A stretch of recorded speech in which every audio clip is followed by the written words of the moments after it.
Half of product managers are in trouble right now.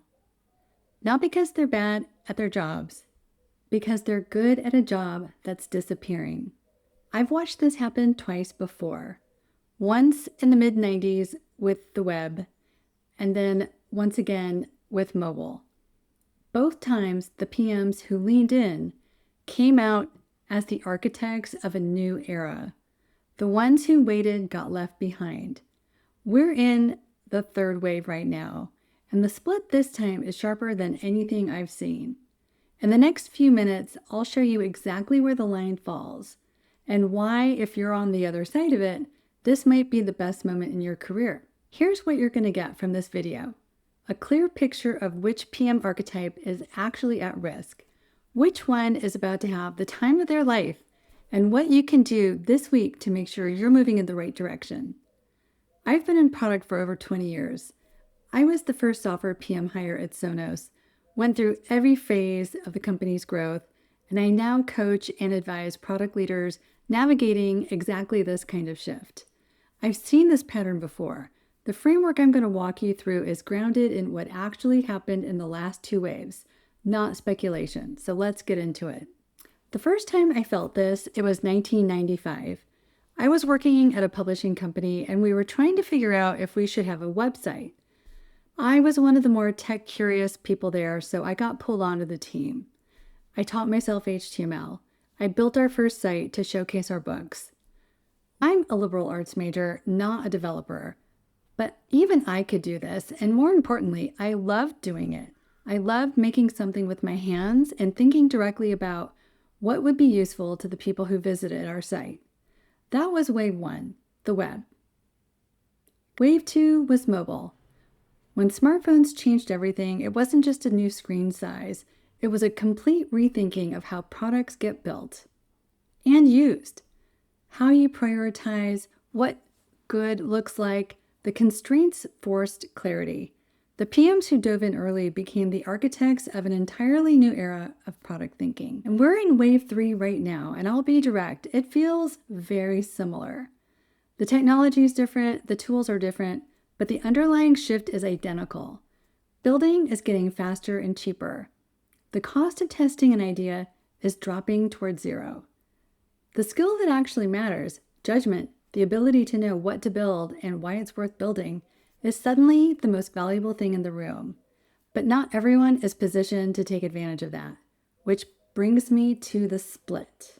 Here's what most PM career content gets completely wrong about this moment. It treats this like a skills gap problem. Like, you just need to learn a few new tools and you'll be fine. That's not what's happening. This is a fundamental split in what product management actually is. And which side of that split you're on matters more than your title, your company, or your years of experience. There are two kinds of PMs. Builders, people who got into product because they genuinely love making things. I'm definitely in that boat. The direct connection between an idea and something a customer can use. They thrive when they can move fast and have their hands on the product. Second are information movers. People who are skilled at facilitating, coordinating, managing the flow of decisions across an organization. That skill had real value in a world where organizations were large, complex, and slow. Here's the hard truth. AI is absorbing the information moving function. Status reports, stand-up summaries, ticket grooming, synthesis across teams, all of that is being automated. If your value is primarily in coordinating that information, you're competing with a tool that never sleeps, never gets distracted, and costs almost nothing.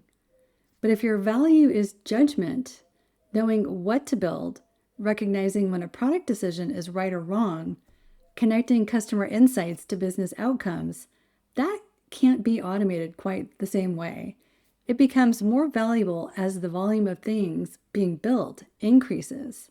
This framing comes from Nikhil Singhal, who spent 30 years building consumer products at Google, Meta, and Credit Karma, and now runs a community of product leaders called Skip.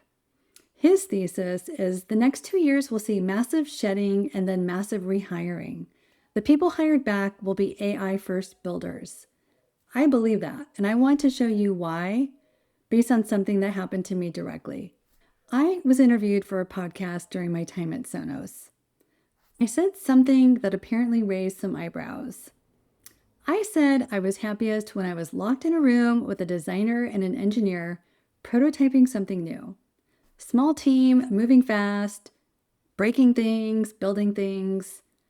My manager heard that podcast episode and promptly moved me out of a group PM role.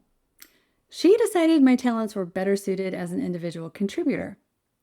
Now, I will admit I had complicated feelings about that at the time, but here's what I know now. She wasn't wrong about what I was. She just didn't see it as the asset it actually is. The model that's worked best for me, and the one that I see working at the best product companies, is the player coach model. The PM who can manage a team and still get in the trenches, who can think strategically and still sit down and prototype an idea, who has enough hands-on credibility that the team trusts their judgment because they've seen them build. That's not a weakness. That's exactly what this moment is asking for. So here's what that actually means. AI isn't a threat to product management. It's causing a return to its roots.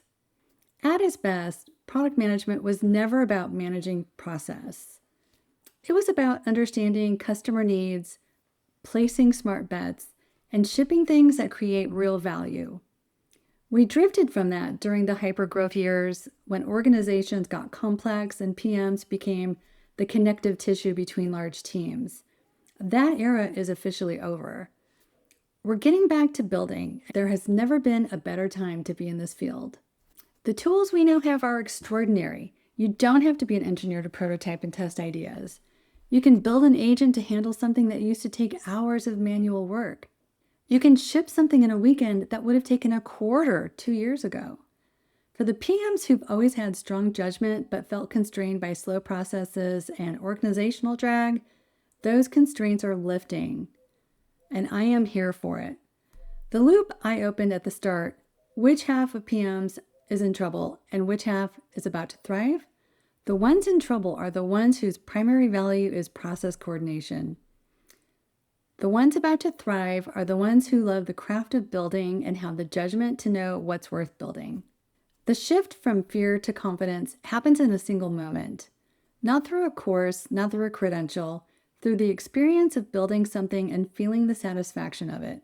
It doesn't have to be big, an internal tool, a simple automation, something silly. But once you feel that, you're through. So here's your challenge for this week. Build one small thing with an AI tool. Not to learn the tool, not to check a box, just to feel what it's like to make something fast. Because the PMs who thrive in the next few years aren't the ones with the best credentials from the last decade.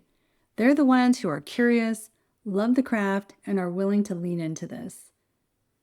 If you're trying to figure out how to operate in this new landscape, how to build, lead, and stay relevant at the same time, that's exactly the work I do with product leaders. Drop a comment, send me a message, or find me at jonihodley.com. And subscribe if you want more. I've got a lot more to say about what's coming.